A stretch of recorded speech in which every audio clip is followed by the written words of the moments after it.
All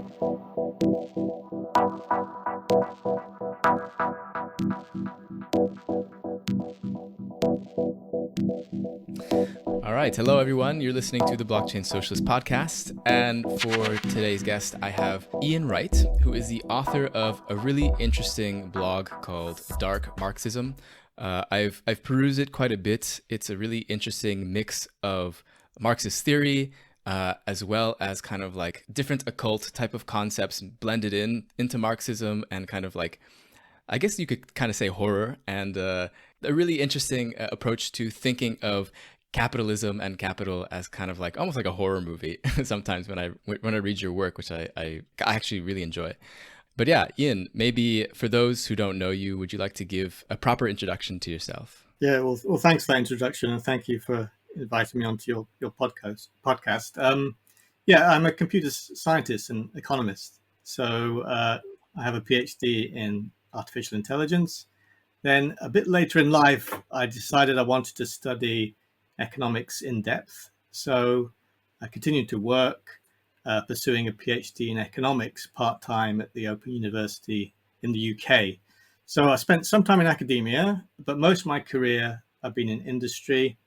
I've been working on commercial applications of machine learning for over 20 years now. So at the moment, I'm working on some technology that integrates deep learning with logic-based programming. So I'm a person who's very interested in machine learning. But outside of my day job, my real passion is Marxist theory, economics, and politics. So I publish more technical work in journals. I've contributed to a few books, but I mainly write, as you mentioned, fairly accessible articles, I hope, on my blog when I get the time. And for whatever reason, my work tends to be fairly philosophical, but occasionally I do get my hands dirty with economic modeling and data. So I think that about sums me up. Nice. So that's really interesting. Does your normal day job, do they know about your your Dark Marxism blog? No, they don't. Okay, we're in the same position then. That's pretty funny. There's nothing to be ashamed of. It's just not something that seems of course. Quite on brand when I'm doing my machine learning stuff. Yeah, that's fair. I mean, has like your work on machine learning, I imagine that's had some influence on you in your political thinking. Yeah, I think more generally, being a computer scientist and being someone who's been a programmer from a very young age has given, I think that kind of job gives you an insight into causality at quite a deep level and the complexity of systems. And I think it does help, that kind of training, when it comes to thinking about complex systems such as social systems and economic systems. Mm-hmm. Yeah.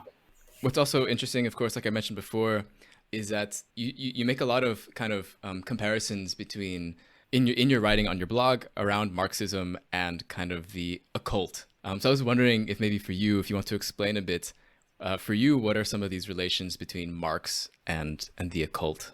Well, I think Capital is something of a Victorian Gothic horror novel in some respect. I think it's right to talk about horror. And, Marx frequently refers to the occult and spooky stuff in general, both in his early work and his later work. And I think there's a simple reason why.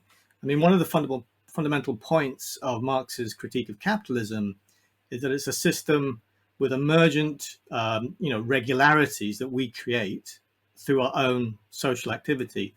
But then these laws, these regularities, then operate independently of our collective conscious control. So we're at the mercy of the markets, of the business cycle, of booms and busts.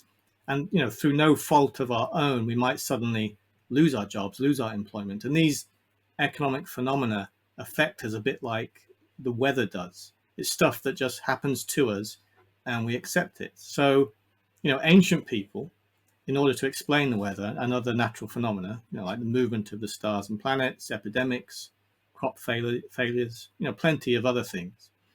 In order to explain what was going on, they supposed that extra mundane or higher beings were in control.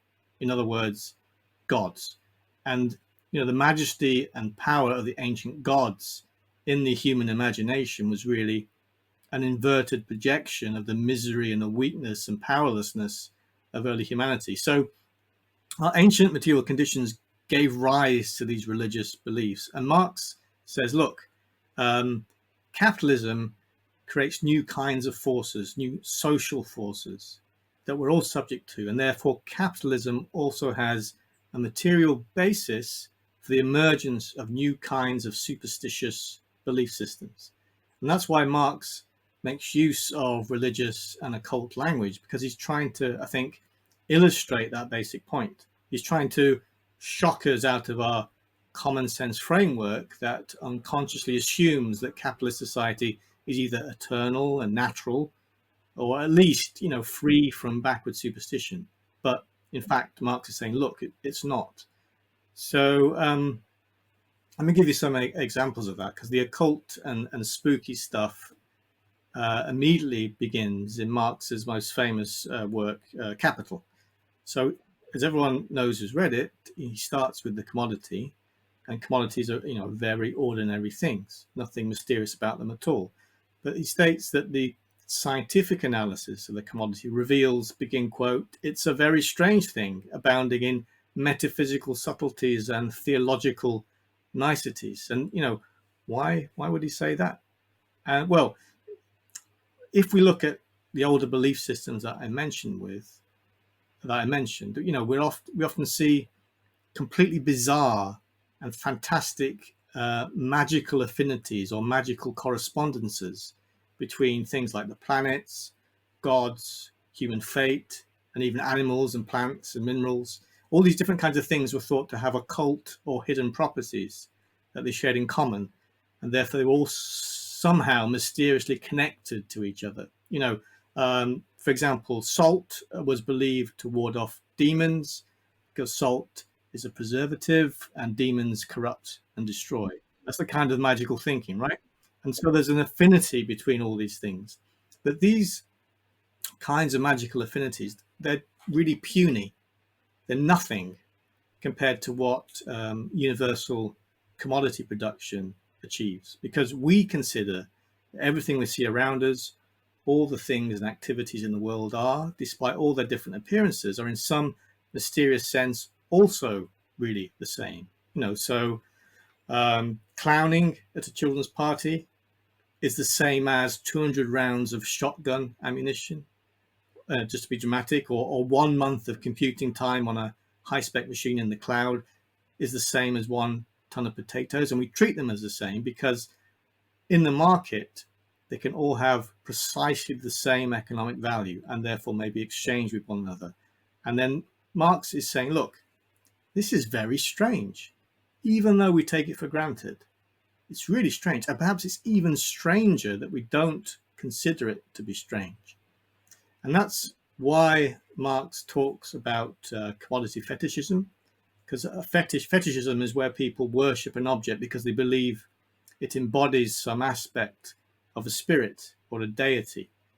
In the past, people believed that their temple statues were the living embodiments of their gods, that the god was actually present. And, they performed special rituals to ensoul the statues with the presence of the god. And many Christians, even today, believe that, bread and wine, after suitable magical operations, embodies a divinity that they call Christ. And we like to think we've put all that superstitious nonsense behind us, but Marx is pointing out, that's all hubris. We still haven't escaped that religious mystification. We all accept that commodities have prices, that everything has a number attached to it, and that these numbers have a huge influence on our lives in terms of what we can and can't do. The movement of these numbers, the quantities in our bank accounts, they largely determine the kinds of lives we lead. Yet the vast majority of us can't explain what those numbers actually represent. A meter represents length, a second represents time, Celsius represents temperature. But what does $1 represent? What does it mean? Nothing? Something? Anything at all? People really struggle with it, and not only ordinary people, but also the vast majority of economists, if they bother to ask themselves that question. And so Marx does get spooky, he does get into the occult. He says that economic value has a ghostly objectivity, because although it's real, we can't find it in the body of the commodity, just as we won't be able to find the God in the body of the statue. Due to our own social practices, our own collective rituals, all the commodities become ensouled by this additional ghostly property, which we call value. And so in systems of commodity production, Marx says, this is another quote, the productions of the human brain appear to be independent beings endowed with life. And so we fetishize this economic value. We think commodities naturally have this property, that they must have this property. And we forget that behind value is our own social activity, which we could change. And so this fetish becomes even more pronounced with the most special thing of all, which Marx calls the god of commodities, which we call money, because money, especially in its very base forms like silver and gold, exercise a fascination upon us. They cast a spell upon us, which far exceeds any intrinsic properties of the metals themselves, because money has this magical power to command and control others, to get people to do what we want. It's magical. It has an occult power. And in the Communist Manifesto, there's a fantastic quote where Marx says, modern society is like the sorcerer who is no longer able to control the powers of the netherworld, whom he has called up by his spells. What does he mean there? Well, we know that capitalism did away with all the feudal constraints, the power of religion, the patronage, all the monarchy, that was all weakened. And we know that capitalism unleashed the power of money, markets, and the free flow of capital and labor. But the unintended consequence of these new social relations was the emergence of these new economic laws, these regularities that control our lives. No single person, institution, even government can control them. And in that sense, we have summoned forth something new, something bigger than ourselves, something demonic, something horrific that has become our master. But our imaginations haven't really yet caught up with what this new thing actually really is. Yeah, there is. I mean, even Marx's. I mean, one of Marx's most famous quotes is there's a specter haunting Europe, like the specter of communism. Of course, is another occult thing that he says. And I mean, only now that I'm actually thinking about trying to make this connection, am I realizing actually he does talk quite a lot about the occult in certain respects. So he's not. I think sometimes Marx gets this, in my opinion, incorrect judgments that he's hyper. I don't know if this is the right term, but hyper rational or very dry in his analysis. Well, actually, I think he's in certain ways a little bit mystical in certain ways, or trying to use the mystical to sort of bring to light kind of the things that we are treating as being completely normal, but to maybe anybody else's eyes or to an alien of sorts would see as being quite strange. Yeah, just because we embody it, we kind of are maybe unable to kind of see it in a normal way. That's exactly right. It's very difficult to take an anthropological viewpoint on your own society because you're born into it and accept the social rules as almost naturally given. And Marx does intentionally draw parallels with earlier modes of production and earlier belief systems to show that although capitalism is a step forward, it is an advancement. It's nonetheless limited and incomplete, hasn't yet achieved full modernity because it's still stuck with religious mystification. It still reproduces some of the older superstitions, but in this new and occulted form.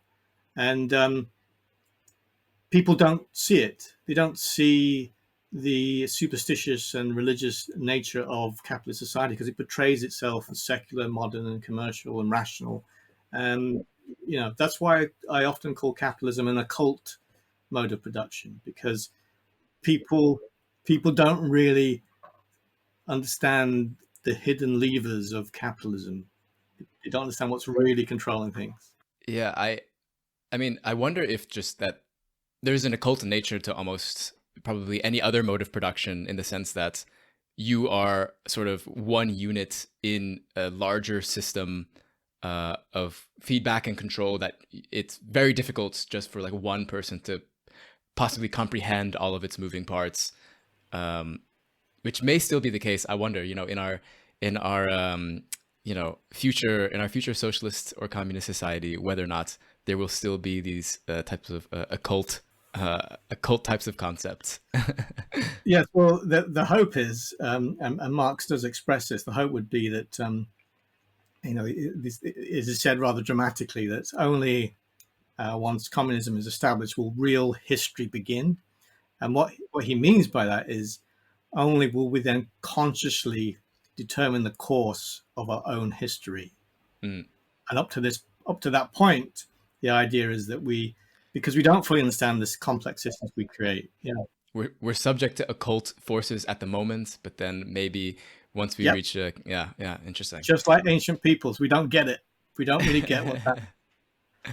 Yeah, I see that. I'm just thinking about this now. It just popped in my head. I had a friend who's also, a socialist who kind of, he contends that communism is kind of a Christian political ideology a bit sometimes. In that, I think and at first I was like, no, that's kind of silly.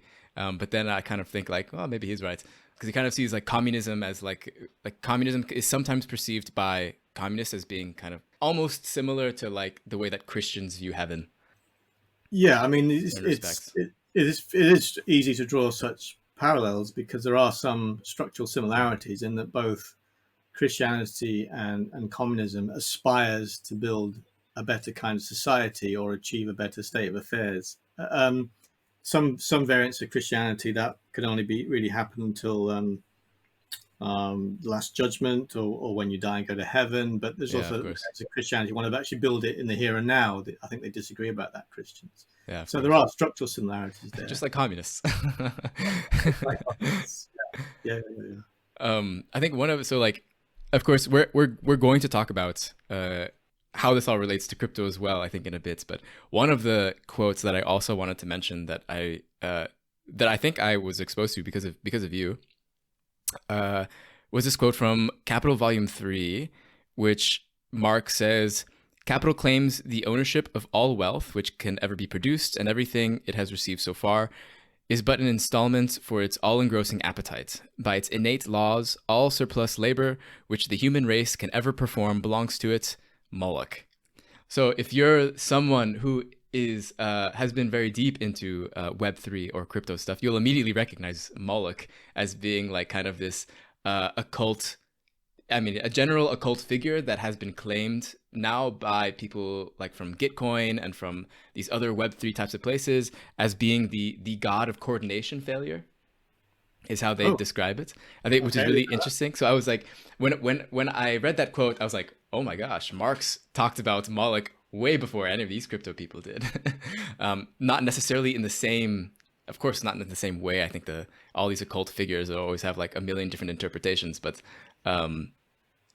he was using it in the way how, I guess, as the problems with capital, and then Web3 people are talking about it as the problems of lack of coordination, which to me, I think, like relating to what you were saying earlier about how we are kind of overtaken or like we are ruled by capital or in lots of ways, and only through communism, which I would define as being like having democratic control over the forces and the means of production ultimately at the end of the day. So things are not governed by capital, or not governed by sort of market forces, but governed by, like, for lack of maybe a better word, but like democratic deliberation, where we're all just sort of like able to democratically input what we want and what we don't want. And those are the things that become reality, instead of sort of having things imposed on us by whoever has the most money, whoever has, power through capital. Yeah, it's interesting, this Molech quote, because I think Marx and Marxists typically don't use this language, but the point is that capitalism is like a local maximum that we've got stuck in, and capitalism is an example of coordination failure. Absolutely, and why. When Marx says things like that, Molech, it's he's a good writer. Betty's a good writer. People will read that. Well, why that God? Because the Bible portrays Molech as a greedy god who demands very costly sacrifice, right, including sacrifice of children, kids. And people will read this and think, well, that's a nice analogy. Yes, we do sacrifice our time to make profits for the owners of capital. And our children with child labor laws. And certainly in the Victorian times and other parts of the world today, children are indeed being sacrificed. But that's where typical readers will stop, because they can't imagine that Marx might actually mean what he says, that capital is, as a matter of fact, a kind of God. Because unlike previous social formations, capitalism doesn't recognize its own God or its own worship of it. This God of capitalism, which we might talk about at some point, is occulted. We don't see it. So there's different ways of reading Marx there. So getting to the main piece that you wrote that I really want to get to, or this main idea, was this piece in your blog called Marx on Capital as a Real God. So maybe we can talk about that. What does Marx mean by capital as a real God? Yes, indeed. So when Marx talks of certain kinds of social relations instantiating, his words, an entity, a real God, what he's doing there is contrasting capitalism with previous social formations that dealt with imaginary gods. So that's the contrast, right? So all gods are imaginary in the sense that they are entities in our imagination, in our belief systems. But some gods are purely fictitious because they wouldn't exist independently of our beliefs about them. So to take a non-controversial example, Father Christmas is a kind of an imaginary deity. Our beliefs about him have real effects. We put up Christmas trees, leave out cookies and milk, but he isn't really real.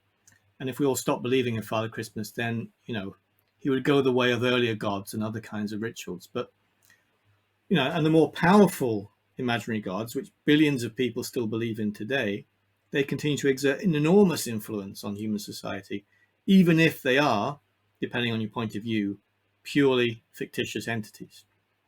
So when Marx talks about a real God, he's pointing out a difference, that some gods actually exist in the sense that they have real effects, even when no one believes in their existence. That's what a real, as opposed to an imaginary God, is.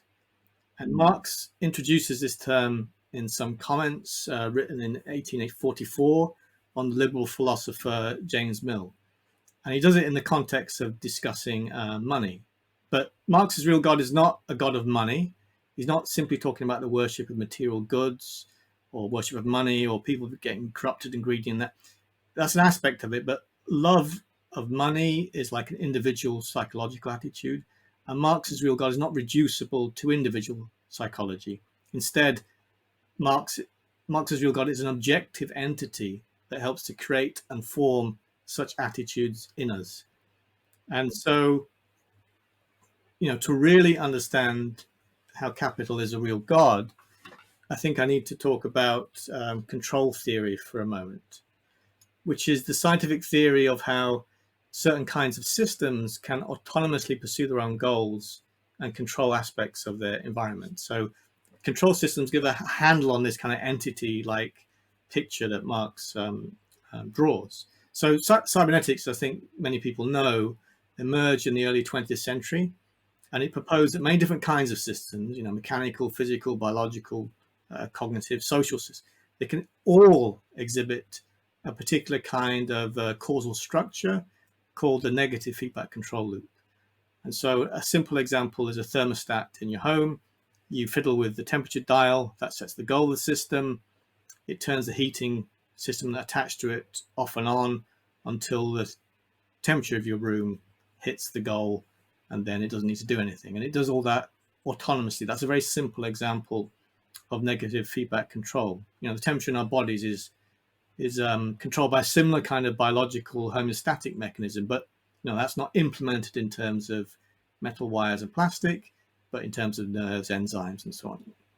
So control systems of all different kinds are autonomous entities, and they're goal-directed entities, and they can be really simple, like a thermostat, or really quite complex, like an animal brain, which is like a very elaborate form of control system. And this is where we get to the crunch, really, because there's a very significant control loop, control system hiding in plain sight that affects all aspects of modern life. And to see it we need to just look at some simple economic facts. So, as we all know, the main institution of economic production in capitalist society is the firm. And the vast majority of firms are composed of roughly two kinds of people: those that supply labor and receive wages, those that supply capital and receive profit. And the capitalists extract the profits from the firm. They can only spend a fraction of their profits on luxury goods, because if they spent all of it on luxuries, their capital would diminish relative to other capitalists who invest it in new profitable activities. So that's a basic competitive imperative. Profit must be reinvested. And that's a prime directive for anyone who possesses capital. So those that have a lot of capital, they don't put it in one venture. That'd be too risky. They have a portfolio of investments and they spread their risk. This also just sounds just to say this. I mean, for people who are maybe unfamiliar with like Marxist work, this is also, I think, it's funny. Sometimes I listen to these types of like financial independence types of people, you know, preaching for people how they can reach financial independence. And like in some ways, Karl Marx was like the first, you know, rich dad, poor dad type of author. But in the sense that he was just kind of like observing the ways in which people maybe come into the power of being a capitalist and then maintain that power as a capitalist, which is usually pretty basic for the most part, like financial advice that you know, like rich people kind of give each other, or like, you know, that they sell to others in order to become rich. Well, he was, you know, the first and foremost thing to remember about Marx is he was a scientist, and he was a social scientist, and he was observing the facts of his day. We also must remember that Engels, his best friend, was a capitalist, owned a factory in Manchester, and some of that profit from those exploited workers found its way into Marx's pocket. And Marx also did gamble a bit on the stock market. So he was someone who learned from also from experience and not just from, I guess, distance or reading. He lived all over Europe, and spent his days in London, which was a big financial capital even then.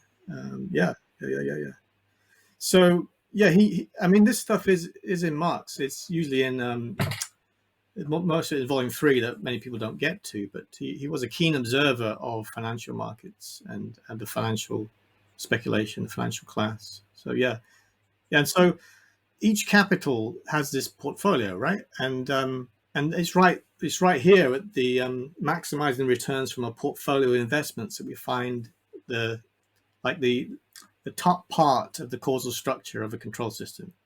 So every individual circuit of profitable investment, which we can view as like a super individual social practice. It's a social practice that's repeatedly performed by people. It actually has its own goal state, its own sensory inputs, its own decision making, its own ability to act upon the world in which it's embedded. Now, of course, all that's implemented through the decision making and actions of large numbers of people, but it's not reducible to those actions. It's an emergent social phenomenon. And the goal of the capital is to maximize profit. It looks at the differential profit rates across its investment portfolio, and the financial capitalists or the experts they employ, they compare these different profit rates, and they withdraw capital from poorly performing investments, inject it into high performing investments continually. And that instantiates a control loop, which is a ceaseless scramble for profit. For those who are maybe unfamiliar with cybernetics as well, which is like a really interesting, for me, it's like a super interesting field topic to work in, or to think about through a framework. You know, there's kind of like this, like an elementary feedback control system, you know, where you have where, you know, cybernetics is trying to kind of like abstract the basic parts of a system, no matter where that system lies. So if it's like in a computer, inside of like bugs, if it's a social system, it's kind of like abstracted parts. So you can think of like, you have a sensor, which is seeing what's happening within the system, an estimator, which is taking measurements of what those sensor is seeing, a controller, which, you know, based on its has like particular beliefs to it, and then an actuator, which kind of makes decisions based on those beliefs. And then it creates this loop where what the actuator does then does something, and the sensor senses what those changes are. So like I I've never seen it before, but I would love to see just kind of like a basic cybernetic diagram of capitalism as a way to kind of illustrate these. I have a diagram. I'd Oh, have to. amazing. I'll, Great. I'll send it to you. Yeah, Yeah, yeah, sure. yeah. So that's perfect. Yeah, that's exactly right. And if a control system successfully controls and reaches its goal state, it has a very interesting causality because it can become the actual cause of its own inactivity. There's lots of very subtle, interesting things about control systems from a philosophical point of view, but in the context of capitalism and capitalism as a controller, we can see its effects, right? Because at the commanding heights of the global economy, there's an enormous ensemble of individual capitals that are manically scrambling for profit.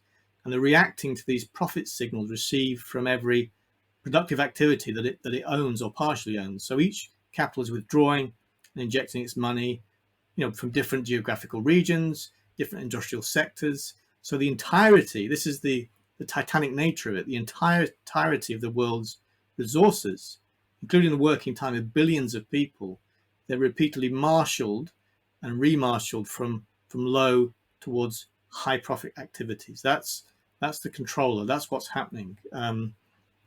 That's what's in charge. And a capital lives much longer than any individual human that might own it. So the people controlled by capital, the workers supply labor to firms, capitalists extract profits. They're mere replaceable components of the social control loop. People die, capital doesn't. That's exactly right. They inherit capital. They become, we say, it's often we say capitalists possess capital, but it's more accurate to say that capital possesses them, and they become, we're all possessed partially by it. We become subject to this impersonal domination of these objective and economic laws that no one controls. We're not in control. Something else is in control. And what that is precisely the real God. It manifests whenever a private sum of money becomes sufficiently large to function as profit-seeking capital. I can see the influence of your work in machine learning and artificial intelligence here. Like it's very clear, and I think it's really interesting. So like one of the things that we've spoken about before the podcast about kind of thinking of capital or the logic behind capital as a kind of algorithm that controls much of our lives and our economy, like how you describe it. And that also means we're thinking of this still aligns. This is just basically another way of saying that capitalism is a control system. And we're talking about cybernetics, and artificial intelligence is basically cybernetics, just with a different name, because the guy who did artificial intelligence specifically, I think he really didn't like Norbert Wiener or something like that. It's kind of some kind of silly thing. But artificial intelligence and cybernetics are very, very closely related, if not more or less the same thing. And so just thinking of, if you are someone maybe who is maybe more on the technical side right now who's listening, you could think of, you could reduce all this to, if you want the takeaway point, is maybe that capital is an algorithm that is sort of like a cybernetic system or an artificial intelligence that is in some ways controlling the way that or in a lot of ways controlling the way that we act and the way that we relate to one another. And that produces particular outcomes that the artificial intelligence, that's what capital essentially wants, and you are kind of just the host of that. Yeah, we can definitely think in that way. And I think perhaps an artificial intelligence, not a very intelligent artificial intelligence, quite a stupid artificial intelligence, is probably better. An artificial stupid. Yeah. I mean, it's fine to think of it as an algorithm. Mm-hmm. It happens to be implemented on people rather than logic circuits. But right. The slight problem I have with the concept of the algorithm is it isn't quite sufficient to capture the full social reality that we find ourselves in, because an algorithm terminates, it has a beginning and an end, but capital is a control system. It's loopy, it doesn't stop unless it's forced to somehow, and this idea of a control system is crucial, and capital is entity like. It is like an artificial intelligence, but with very primitive cognition, and the concept of an algorithm doesn't really capture that. Capital is a very specific kind of non-terminating algorithm. And the other thing is, algorithm doesn't really capture the religious nature of capitalism. The point of emphasizing that capital is a real God isn't just to make it dramatic and write fun things, but to actually theorize historical relationships between pre-capitalist and capitalist social formations, because capitalism carved out this new commercial realm, free of feudal constraints, free of religious interference. It created this commercial realm, and in doing so, it constructed an ideological image of itself as entirely secular, modern, rational, free of superstition. But it's not. Our worship of false gods continues just in this newly highly developed form. And I to try and make this point, I have this aphorism that people seem to like, which is, any sufficiently advanced religion is indistinguishable from economics. Economics is created a secular realm. It occulted the fact that it's still worship of a real God, still a kind of sacrificial religion. So thinking in terms of an algorithm is fine, but it doesn't capture all that rich social reality. Yeah, of course. So just to maybe also to play devil's advocate here, do you worry that sort of thinking of capital in this way, do you ever fear that it takes away people's agency within the system of capitalism? Yeah, that's a very good question, and it allows us to make an important point, I think, which is, we always have the freedom to make our own decisions. We have wiggle room to express who we are, our individuality, but we always make decisions within a space of possibilities determined by forces not under our control. Now, some of those constraints are natural. We can't jump over a mountain, but there are also social constraints, such as how much money we have. Now, some of those monetary constraints do indeed reflect natural constraints. We can't escape the fact that there's only so much productive power in the world, only so much natural materials, only so much time that we have. But one of the main points of Marx's critique of capitalism is that monetary constraints don't only reflect unavoidable natural constraints, but they also reflect entirely avoidable and unnecessary social constraints that simply arise from how we happen to organize the production and distribution of economic goods. And so those constraints are necessary, and we could get rid of them if we organized ourselves differently. And Marx, ruthlessly criticized the economic science of his day for completely missing that important distinction, for thinking that our space of possibilities is more constrained than it actually is. And that still holds true for modern economics, which is a kind of apologetic blend of science and essentially anti-worker capitalist ideology. So to answer your question, does capital as a real God remove our agency? And in a very important sense, it does. It absolutely does, because it implicitly compels us to behave in certain ways. It partially creates the kind of beings that we are. We humans in the loop, both the workers making and the capitalists taking, we're all dutifully performing our our social roles, and we can't easily do otherwise, because we all need to get our hands on the money. We all need to worship the fetish. We all want to get closer to the Godhead. But the control of the real God is not complete. We're not merely workers and capitalists. We're not merely social roles. We do have spaces where we can be truly ourselves. I think it's sort of recognizing, I don't know, maybe for me, and I don't know if you think similarly, but it's kind of like a contradiction between how we are kind of imposed to live our lives through this, this capital as a real God being a very like potent force in how we relate to one another and how we deal with the earth and the world around us and people on it as well.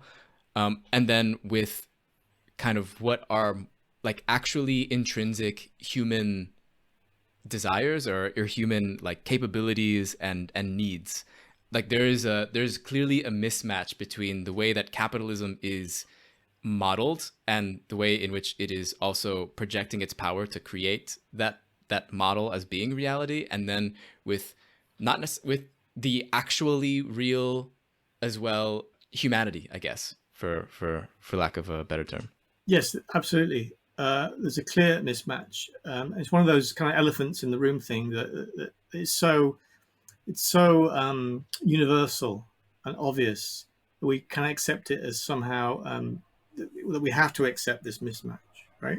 Right. That there's a small number of people on the globe who have way too much luxury consumption. They earn more in their sleep than workers would do in their lifetimes. You don't have to lift a finger. And yet there's billions around the globe who are struggling to lead a dignified life, whose real human needs are not being met. And that's absolutely the case. And one of the fundamental ways we can increase our agency and expand the space of possibilities is to rid ourselves of these unnecessary constraints. And this is why I write some of the things I do, because most people don't see themselves as subjects of a real God and don't see how their lives are unnecessarily impoverished. The best kind of prison is the one you don't think you're actually in. And the first step to avoid being controlled by capital and to achieve more agency is to realize that you are, in fact, partially controlled by it, and it does shape you. And to get to that realization requires cutting through a lot of economic and political ideology to get the true nature of our social system. It's funny, I've been kind of thinking about how in the past, much older human societies would sometimes go to war with each other, but that war would kind of be represented as like each of their gods going to war with each other as well. And so like even though you like you live under capitalism, you may be an atheist, you're still ruled by a god. So in some ways I wonder if maybe we need our own god to fight the god of capital. Well, yeah, I mean, exactly. That's why historical appreciation is so important. It wasn't so long ago, it was just a few hundred years ago, groups of people in England were fighting each other under banners that were house banners of lords who owned a lot of land, Red Rose, White Rose, the house of this and that, Games of Thrones kind of stuff, right? Peasants were killing themselves for their feudal lords. And now workers still kill themselves for nation states and the flag that they live under, when really all the nation states are also controlled by the real God. And it's just different kind of incarnations of the same real God in competition with itself. It's just organized under the rubric of a nation state and patriotism, and people kill each other en masse. Hopefully we'll look back on this period of time in history and think, what the hell were they thinking about, in the same way we look back at ancient wars and battles over fictitious gods that were right. you mentioned. Yeah. But as well, I think you could probably argue that companies also go to war with one another that do cause economic violence in that wake. That's absolutely true. But one of the true advances of the bourgeois revolution was to have a commercial realm where competition for resources was within the rule of law and was constrained and didn't spill out over into directly into violence, although it's obviously backed up by the monopoly of power of the nation state. But within that commercial, that's an advance. That's an advance of civilization. Yeah, I think liberals may argue that capitalism has been great because we've moved war from being this like brutish, thing into the free market, and now we have this incredible amount of peace around the world at the moment because we've done this. I think that would be their arguments, right? But of course, it sort of glosses over the immense amounts of imperialism that sort of undergirds it, and the amount of colonialism that happened already from it, and the amount of economic violence that's done to the global South. And I don't know how anyone could hold that position, because obviously the history of the 20th century was, I think, the bloodiest in all of humanity's history, and that was wars between supposedly modern liberal nation states, rich nation states, So one of the reasons, of course, I spoke to you or reached out to you was because you have a pretty big interest in the world of blockchain and cryptocurrencies, and from what you've said so far, I'm sure a lot of the, I guess, more left-wing skeptics would be perhaps on board with a lot of things that you say. But then I guess they would be maybe a little bit confused by why you would find interest in cryptocurrency, which is, to their eyes, the most like fundamental, embodiment of capital as a real god, and technologized in a way that is just insurmountable and is like the worst thing in the world, yada yada yada. Yeah. So I'm wondering what it is that interests you about crypto, having coming from what we've talked about already. It's easy to understand why most Marxists are hostile to crypto, because it's yet to make any obvious contribution to abolishing the rule of capital. It just appears to be speculation, gambling, hysterical market price reactions, scams, frauds, Ponzi schemes. It just appears insane, and it does seem to tack hard right.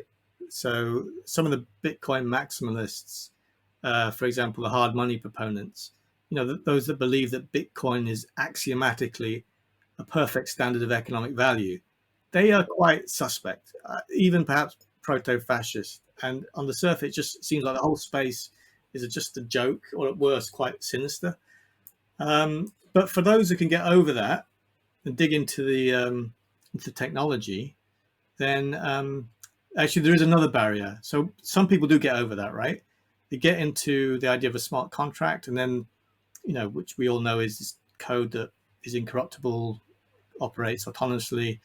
But for many, that just seems dystopian, because who wants machines to be in charge?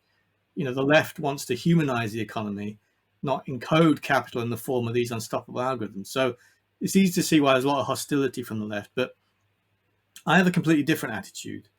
And I think that's because I am quite an orthodox Marxist. And also in my day job, I'm a coder, so I know what this kind of technology can do. I'm not a blockchain developer. I don't work on the EVM, but I do understand the technology fairly deeply. So I can cut through some of this surface ugliness.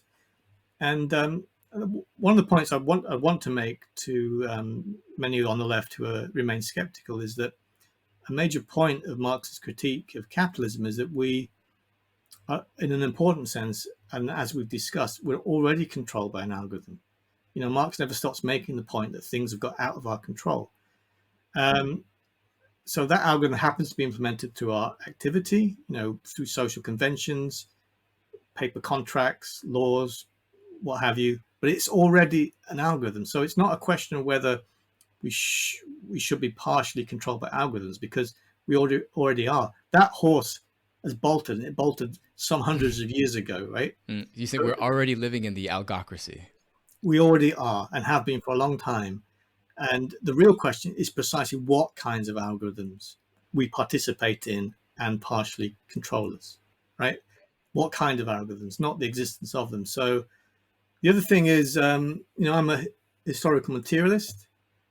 So I don't see revolution as a violent event, but as a process that's always happening, and necessarily so.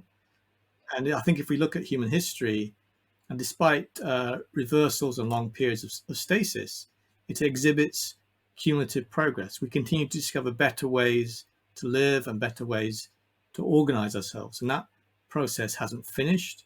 And one of the main drivers of progressive social change is technological innovation. There's a famous aphorism of Marx: the hand mill gives you society with the feudal lord, the steam mill, the society with the industrial capitalist.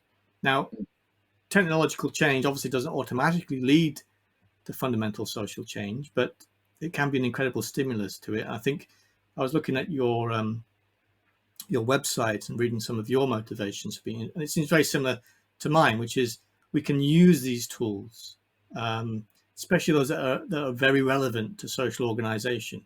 And because the blockchain is a genuinely new kind of thing, something we haven't seen before, and it's in its very earliest stages.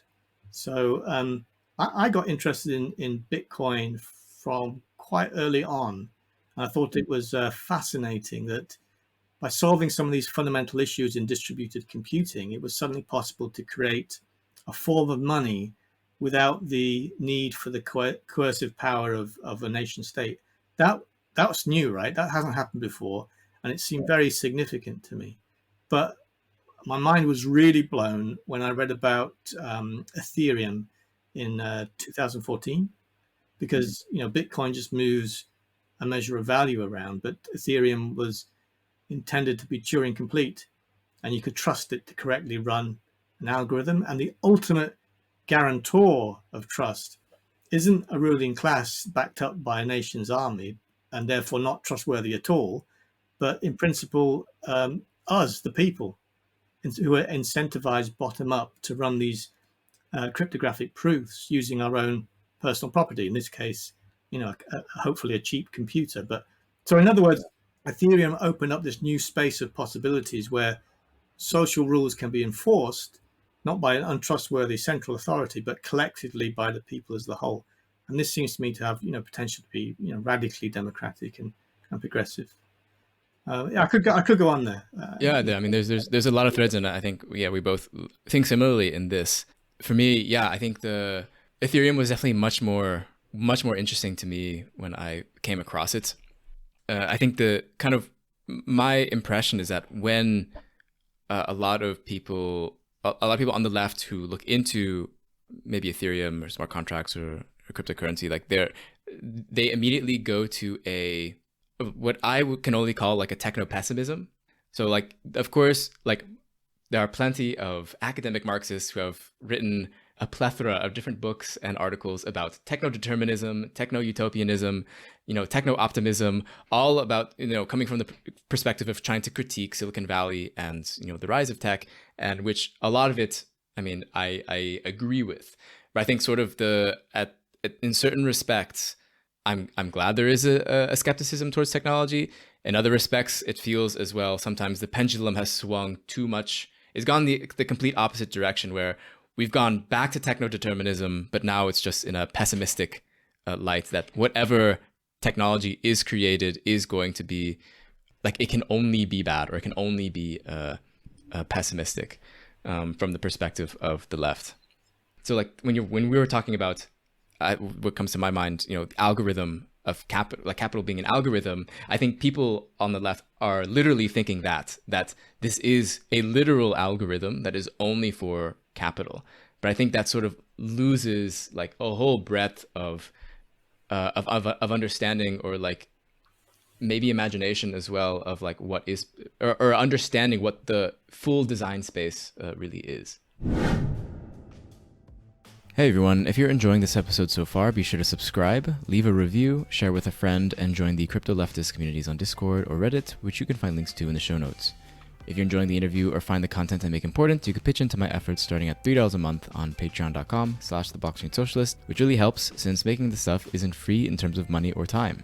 As a patron, you'll get a shout out on an episode like I just did, and access to bonus content like Q&A episodes where you can submit and vote on questions you'd like me to answer, and I'll give my thoughts in roughly 20 minutes. You may also get bonus content like what I recently did by releasing the full interview that I had with Vitalik Buterin a week early before anyone else. Of course, I'll still be making free content like this interview to help spread the message that blockchain doesn't need to be used to further entrench capitalist exploitation if we put our efforts into it. So if that message resonates with you, I hope you'll consider helping out. I mean, I think the left is a very broad church, and there's very different kinds of ideas and beliefs under that label, right? And I think I would distinguish radical critique of capitalism from revolutionary critique of capitalism, and there's one I like and one I don't like. And radical critique of capitalism is essentially a sophisticated form of whining about the way things are, and revolutionary criticism of capitalism is understanding what capitalism is as a social system at the deepest, most scientific level, so we can identify real possibilities for change, for intervening in the system and changing it. And from that perspective, technology is a contradictory thing. It is invented under the rubric of capital, and it's distorted and corrupted by its use under capital. But that isn't all there is to technology. There's also other ways to use it. And there's revolutionary ways to use technology, and there's ways to pick it up as a tool and promote progressive historical change. And so I'm ultimately a technological optimist because I believe it's good that humans acquire greater causal Spicy. powers. Huh? That's a spicy take. I'm totally a technological optimist. I think the technology and science gets a bad rap on the left under capitalism because many radical critics of the left don't fully understand that the nature of the capitalist system. And so some of the symptoms of capitalism, the way science is corrupted and misused, the way technology is corrupted and misused, that gets the blame rather than the fundamental social relations of capitalism themselves. So for me, I have this kind of like awkward relationship between these two spaces. I think in that I think that it's just like such a it is just an extremely niche space to be in of trying to kind of synthesize different concepts that's prominent on left-wing political thought and the different concepts that are prominent within the crypto space. And sometimes there are really interesting syntheses, but it's because there's so much to learn about left-wing political theory, and then there's so much to learn about crypto. Like, it is quite a lot of knowledge, so it is quite difficult. Like, it's difficult to get people's attention to it because it's not easily, you can't wrap your head easily around it. Like, I always have this struggle of like, but you have to understand, that blockchains are peer-to-peer, and sometimes it was decentralized in this way but not in this way, and there's like a lot of things to kind of explain. But I wonder if maybe you have better thoughts or like easier thoughts on what you think maybe the left can learn from crypto. Right. I mean, it's true that crypto isn't an easy space, technically speaking, right? It is actually a very deep technical area, even for trained computer scientists. And we can't expect people without that training to really grok it at that level. And I started giving talks in 2015 about what I called the blockchain and algorithmic socialism, and I did give that to fellow Marxists and other left-wing people, and they were very interested in it, because it is intrinsically interesting, but I couldn't fully communicate why I had the conviction that this technology was like a genie that was now out of the bottle, that it was going to be something that was fundamentally going to change the way society runs, either in a capitalistic way or in post-capitalistic ways. I think this technology is here to stay. I think it's an important revolution, but getting that across to people can sometimes be hard. Even computer scientists say, well, why don't you just use a database? And you want to just slap your head and go, Right. do you not understand? The point is about eradicating trust and corruption out of these social relations. And that can be hard to do. So it is tricky, as you say. So what I think the left could learn from crypto is, I'm quite passionate about this. I don't think I haven't written about it at all or spoken about it, but this is something I'm passionate about. So is the importance of innovation, of trying to build entirely new things. Because I think parts of the left, especially in the Anglophone countries that I'm familiar with, they become quite conservative and tradition bound, especially when it comes to worker organization. But we mustn't forget that every kind of working class institution, trade unions, worker co-ops, reformist parties, vanguard parties, communes, all these things, right? Once they didn't exist, they had to be invented, and they were creative acts in response to and like an intolerable narrowing of the possibility space by the rule of capital. Now, those kind of traditional working class organizations are essential.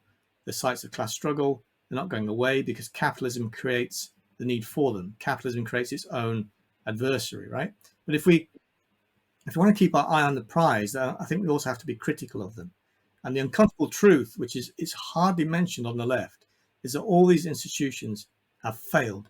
They've completely and utterly failed. And even saying that in left circles raises hackles, right? Because there's such an emotional attachment to the tradition of this heroic class struggle, and the left can be really nostalgic, even when that history is a history of defeats. But the empirical data is in. These organizational forms have coexisted with capitalism for like over 150 years now, right? We can never say never, but there's very little evidence to think that they're going to be capable of establishing a new kind of society. So the left, I think, desperately needs new ideas for organizational forms that really gain traction with working people. It needs new kinds of organizations that transcend national boundaries, which organically grow to include hundreds of millions of people around the globe. The left needs to think bigger, needs to think more creatively, and it's always harder to notice the absence of something rather than the presence of something. And I think a lot of the left haven't noticed something really missing in our theory and practice. And I think the crypto space, in contrast, is very dynamic, very experimental, is building applications which aren't hugely relevant to socialism yet, but do grow organically to pull in millions of people. And I think there's a large number of people in the crypto industry right now, certainly not Marxists, but they're not extreme libertarians. They're not just straightforward apologists for capitalism. They're not free market ideologues, but they're critical, like we are, of capitalist society. And they genuinely want to change it for the better. So I was listening to your first part of the interview with Vitalik Buterin last evening. I think, he's not a Marxist. He might even be hostile to it, but Vitalik is a rare genius with an amazing vision, and his heart's in the right place. And I think with complex, ambitious technologies like Ethereum and the kind of things that will get built on it, no one or one group has all the answers. It's got to be a joint effort of like-minded people. And I think there are, you probably know better than I do, but I think there are quite a lot of people in crypto who want to build radically more democratic, more egalitarian, more meritocratic, more dynamic, more peaceful, less militaristic kinds of societies which aren't, ruled by a minority class that grabs, disproportionate amount of the society's resources. So I'd like to see crypto becoming a bit more Marxist, and some Marxists becoming a bit more crypto, and maybe good things will happen. Yeah, for sure. You've got to experiment. Yeah, I think I liked a lot what you said. I think what was really interesting, actually, when I spoke to Vitalik, one of the things I wanted to mention, because he kind of alluded to it, I think it might be in the second part, but I asked him, what types of things would he like to see from the left, because actually he has, unironically has expressed interest in left-wing use cases for crypto, like openly before, and of course that probably that question that when he gave that question was probably not answered by anyone on the left, at least not via Twitter, because 99% of people on the left kind of don't engage with this type of inquiry or this space. But one of the things that he said when I asked him about what he wanted to see on what are left-wing use cases was about approaching things from an internationalist lens, which is, I was like really happy to hear that, actually, because I have also thought about that as well, that I think, a lot of the times we're kind of in traditional like left-wing politics, we are kind of restricting our thoughts around, direct action or for political action solely within the realm of our national borders. And when I think that doesn't necessarily have to be the case, and should not be the case in a world where capital is global, where capital is international. And their power, they take advantage of, what crypto people have called legal arbitrage,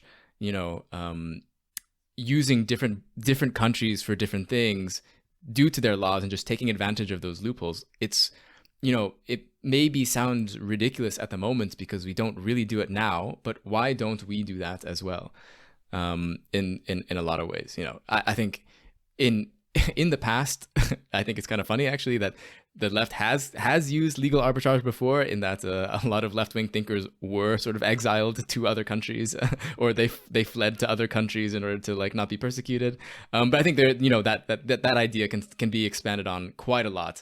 if you want to, for example, manage a strike within a company that has a supply chain that, passes through 5 different countries or whatever, that you can coordinate between these different unions in different countries, or different union members, or just even if they're not in a union, just workers within the company, to have coordinated action, and to use, a very resilient form of a database is probably like a good technological bet than it is to use a single database to manage all that, because a single database is very probably easy to find by whoever the company is, but it's very difficult to find if you have thousands of nodes across the world with different legal jurisdictions whose countries don't like each other, so they're not going to let the police or the army from another country go and enter their borders so that they can stop you from managing this. It's like I think there are like these types of cracks, these international cracks in the system, between the sort of constant battles that are happening within the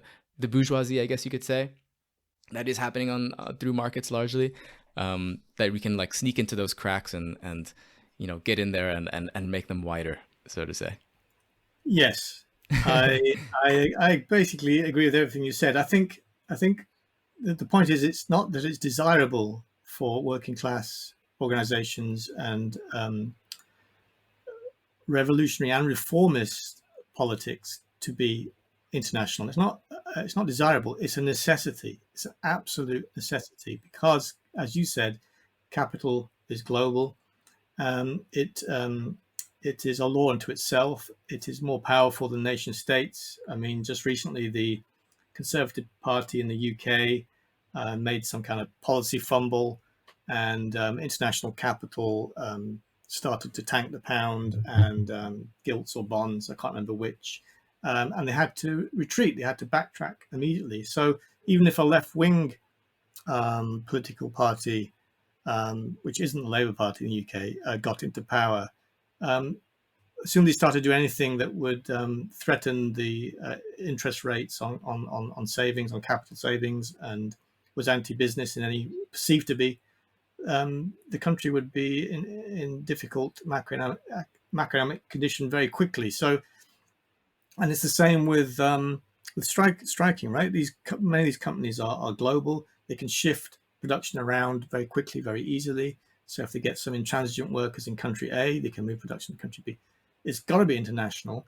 And sadly, most of the working class organizations are national based, and that's in many ways a regression from the initial ideals of communism, which, when Marx said, international workers of the world unite, workers of the world unite. And the first political institution he set up was the, excuse the Victorian language, the International Working Men's Association. The International Working Men's Association. It was always international. And some of the biggest debates within Marxism were about whether it's possible to build socialism in one country. And many Marxists said, no, it's absolutely impossible. It's got to spread. It can't do it. So internationalism is absolutely key. And the fact that Vitalik Buterin has mentioned that, I completely and utterly agree with. Blockchain does give us the means to organize internationally in more easier ways and in new ways. Right. And with, I think, this added property of resilience, rather than, I think, in some ways, some left-wing organizing is done perhaps internationally or through tools that can be international, i.e. the internet.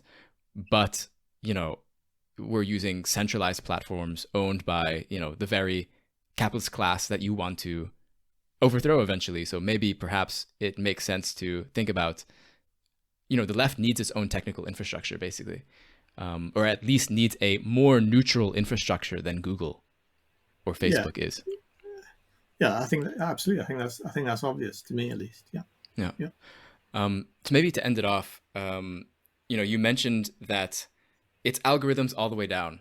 And so we might as well choose what algorithms we should live by. So I'm wondering if you have any thoughts, from maybe in your background in working with algorithms, how do we create algorithms that we would rather live by? Big question, big task, big task.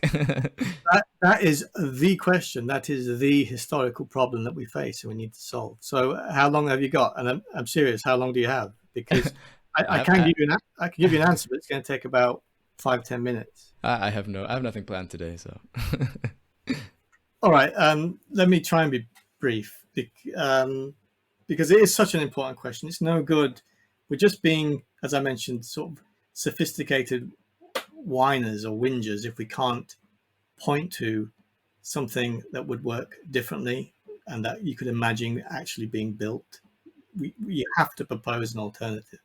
So yeah, what algorithms would we like to live under? And so so let me try and answer that. So I'm interested in new kinds of organization, new kinds of social algorithms that are immediately international and that immediately improve the lives of those that participate in them, and that immediately instantiate communal property relations, and that can grow within capitalist society and eventually replace it, right? That's what I'm interested in. I'm less interested in piecemeal reforms that can be thrown away as soon as a different political party gets in power. I'm less interested in organizational forms that require a lot of self-sacrifice in the here and now for some higher ideal that might never be achieved. And I've also got no interest at all in traditional politics, which is it's just repeated turn taking by indistinguishable political parties that have all been captured by the nation's dominant capital. So basically, I want social algorithms that enable the majority of the population, those that at the moment rely on wage income, to exit the capitalist system, to escape the rule of capital. So I'm not, unlike many Marxists, I'm not too interested in planning algorithms as such, right? Because I think too often discussion of planning becomes a very theoretical story about what we're meant to do after a revolutionary event. It's a cart before the horse, I feel like, sometimes.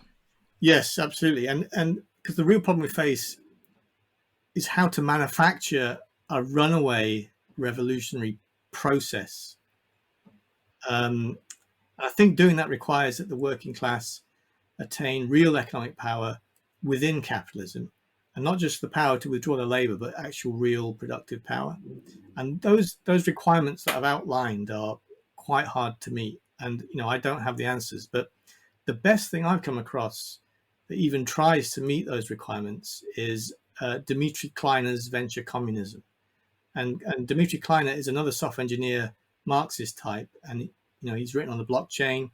He's created his own coin even, so I think he might be someone you might be interested in. I think he's quite. Last I checked, he's with a telecommunism.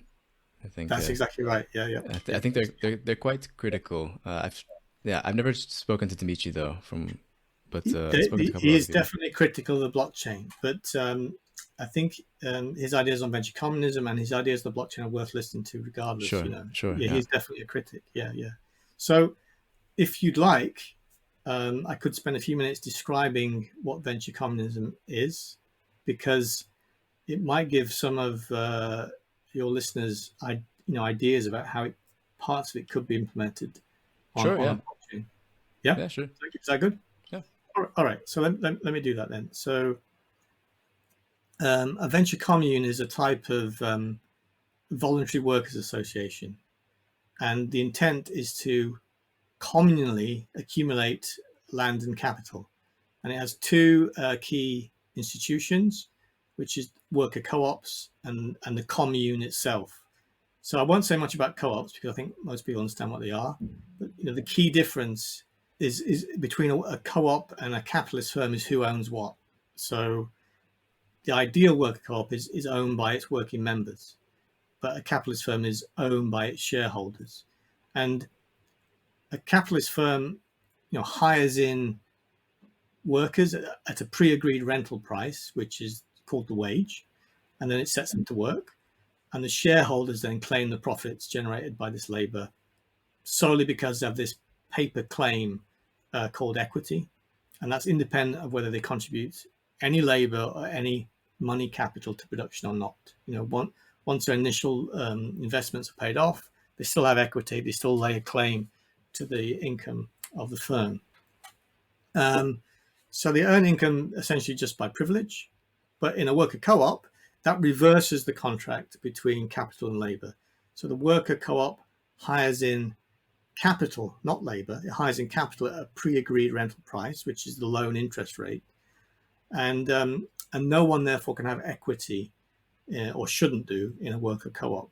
And it's the working members who claim the profit generated by their own labor, which is then distributed to them according to some, democratic divide the pie voting mechanism. And the key point is that these worker co-ops are not exploitative institutions. So Marx says, I think somewhere in volume 3, that they overcome the antagonism between capital and labor, and we should consider them as transitional forms from the capitalist mode of production to a communal one. So a venture commune has a bunch of worker co-ops, but the venture commune itself is, think of it as a democratic federation of the co-op, co-ops within it and the members. And the important point is that all the property of the individual co-ops is collectively owned by the venture commune. So the means of production are socialized, right? And the venture commune itself is owned in common, because if you're a member of the co-op, you're a member of the commune, right?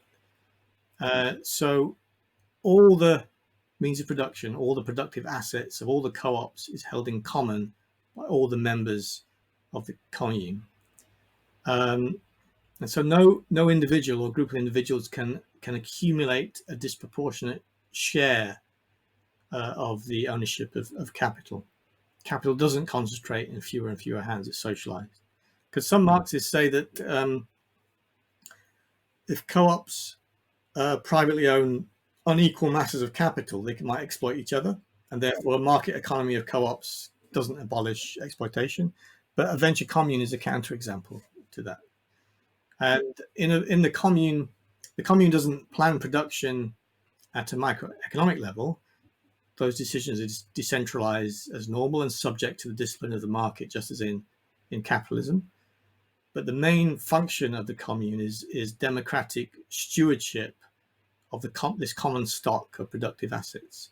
So that will include activities such as acquiring new property, loaning out productive assets to worker co-ops, liquidating and selling that property when it's not needed. And so it exerts macroeconomic control over production because it manages and owns the commune's property. So I think I need to give an example, right, to make that a little bit more concrete. So let's say that you and I would like to start a widget making business. Love making widgets. Yeah, so do I actually. Widget factory. Yeah.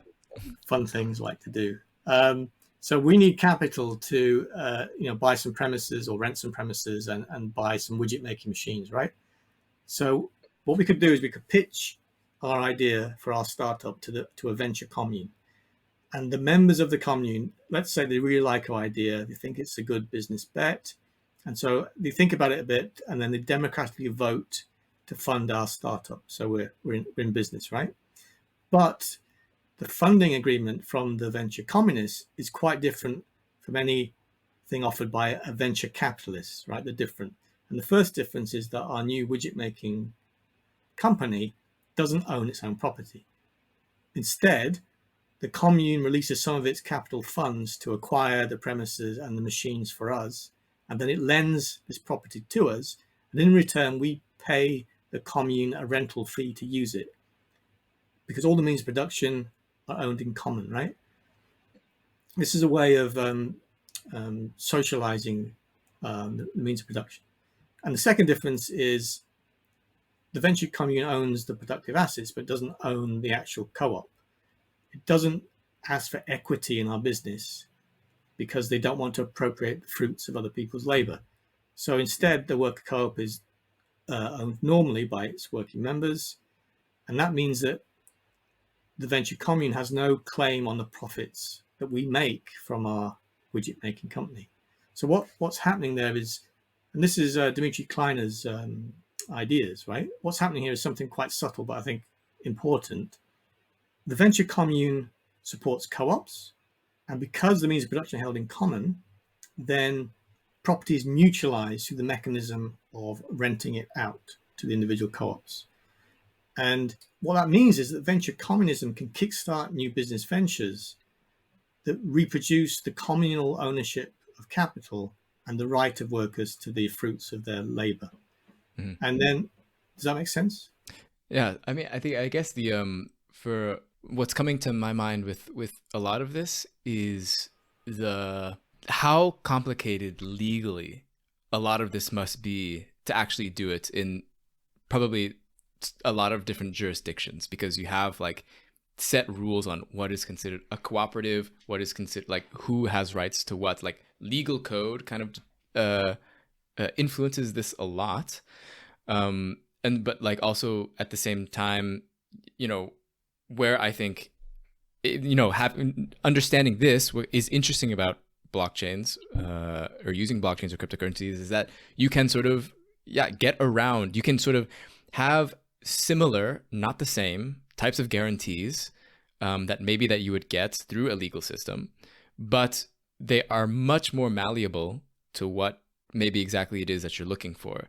Like in the case, if you're thinking of something for like a venture commune, like there is no country that has any sort of like, you know, legal entity that you can register like, yeah, this is my venture commune and you're going to have worker co-ops in there and we're going to share it in this way. There could be a lot of complications, and there could be also maybe a lot of like taxes that you have to pay, in which like you know, the state takes away from you. Yeah, absolutely. There's many parts to this, right? Because let's say, which you can't do this, but let's say you could. Let's say you could completely automate venture communism as code on the blockchain, right? Yeah. As some kind of DAO kind of system, maybe with extra bits that link to real world assets or something like that. Clever coders, perhaps like ourselves, we can perhaps try and create such a thing. We can run it. It's Ethereum's permissionless. We put it up there, and no one can stop it now. It's off. It's out. It's out. The genie's out the bottle.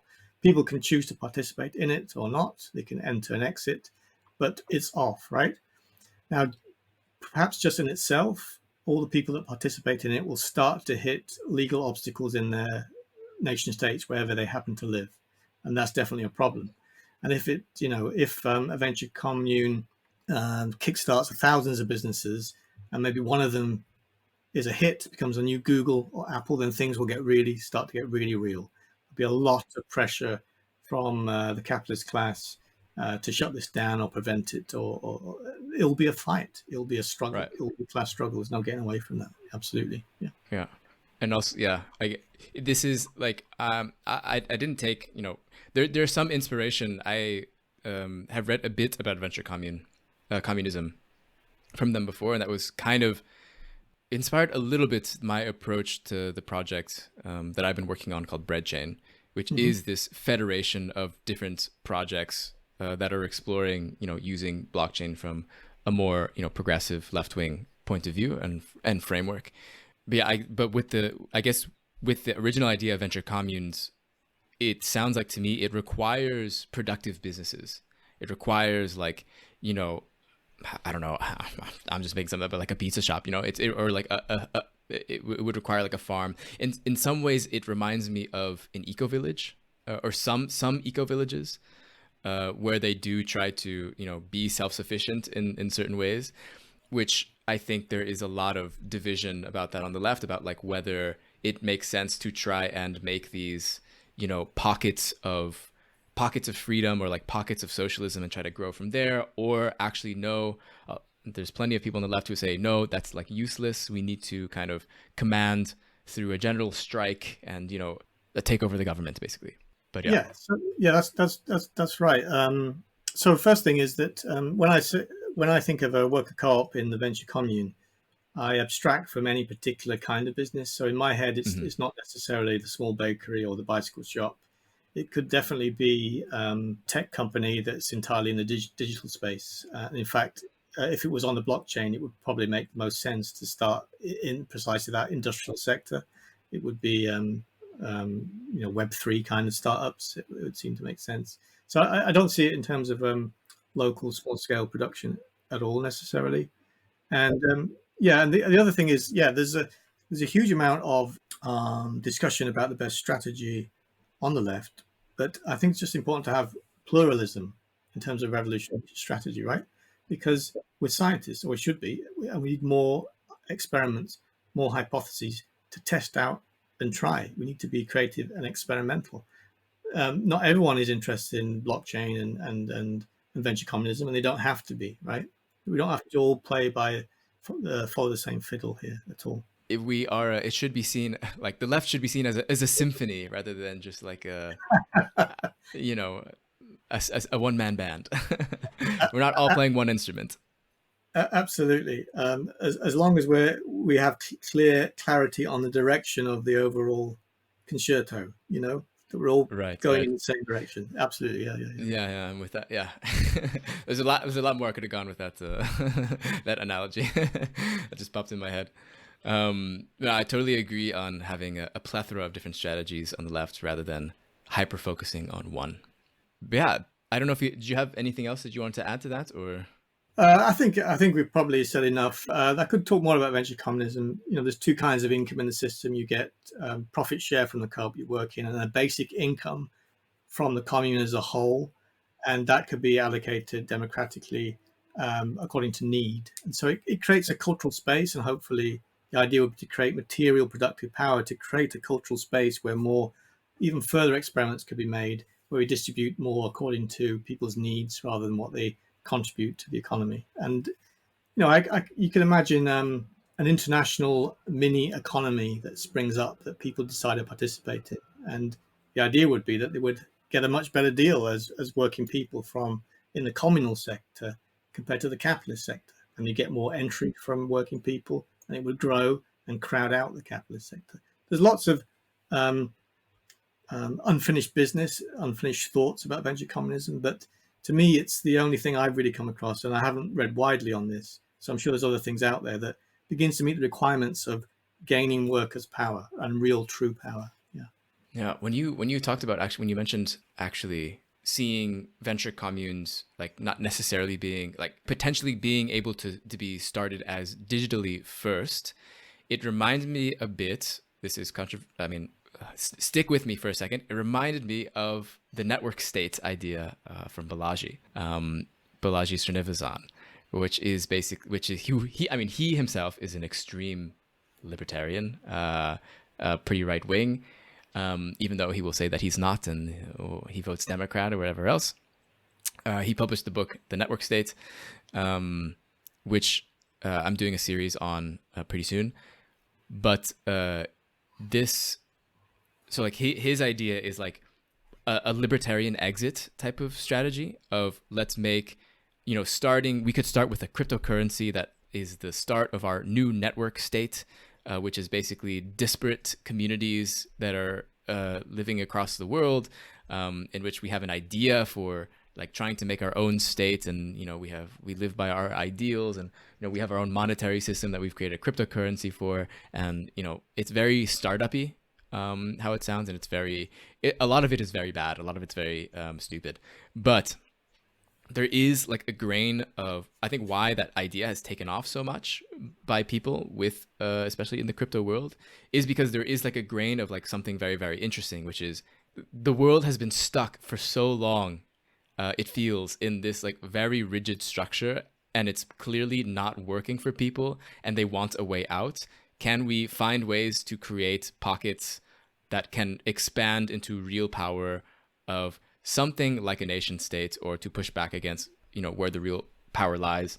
And I think there is, in the way that Balaji expresses it, it's quite bad, but there are kernels of truth that are interesting that I think maybe the left could, combining the kernels of truth in there with venture communism, I think could be a really, really interesting idea maze to explore.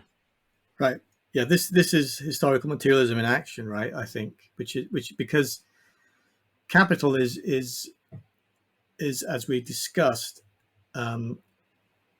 is in control, which is why everything is out of control, because it's just accumulate, and it's a universalizing logic, and its history is one of starting out arguably in England, 1700s, and then this new way of producing things and organizing ourselves just spread like wildfire, and has done ever since. Marx says it's a cult that's become an end in itself, and capital breaks down all barriers to its accumulation, right? And that includes, I think that includes, and it's becoming increasingly clear, the nation state system itself.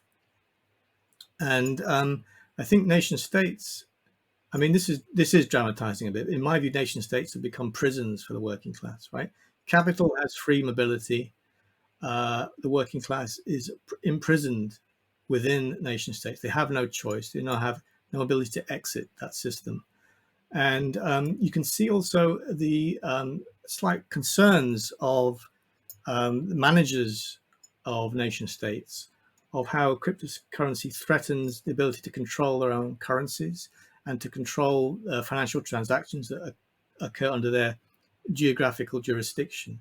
There's a upcoming contradiction, I think, between the aim of capital to completely universalize and break down any national boundaries, and the attempts by people in geographical locations to maintain, decent standards of living, and that's expressed currently through a nation-state system, which is ironically entirely captured by capital and therefore doesn't really represent them at all.